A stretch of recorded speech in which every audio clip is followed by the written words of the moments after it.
বাবা একটু ভেতরে এসো তো।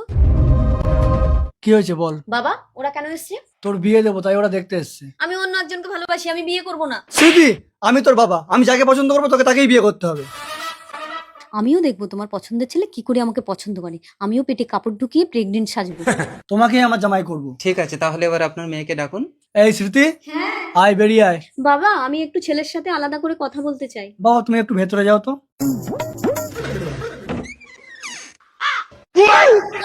কমাস 6 মাস। ঠিক আছে, কোনো সমস্যা নেই। দাঁড়াও, আমি প্রেগনেন্ট দেখেও বিয়ে করতে রাজি হলে মানে তুমি আমাকে ভীষণ ভালোবাসো। দাও আমার মাথায় সিঁদুর তুলে দাও। এবার আমার পেটটা দেখবে? শুধু তোমার পেট কেন, তোমার সবকিছুই আমি দেখবো। চলো আগে তোমার বাবার আশীর্বাদটা নিয়ে নেই, এসো। বাবা মালটা মাত্র 5 মিনিট আমার ঘরে ঢুকলো, তার মধ্যে আমার মেয়ে প্রেগনেন্ট।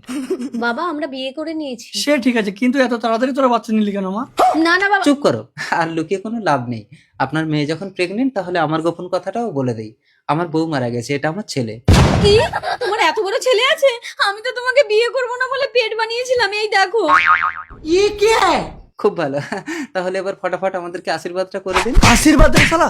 বাবা শালা না, এ তোমার জামাই। স্মৃতি, সিঁদুর নিয়ে কখনো খেলা করা যায় না বাবা। আশীর্বাদ দিন।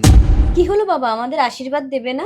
আমি তো তোমারই পছন্দ করা ছেলেকে বিয়ে করলাম। শুভস্য শীঘ্রম। সর্বদা ভালো থাকিস। আজকে বাবার বিয়ে বাজবে রে সানাই।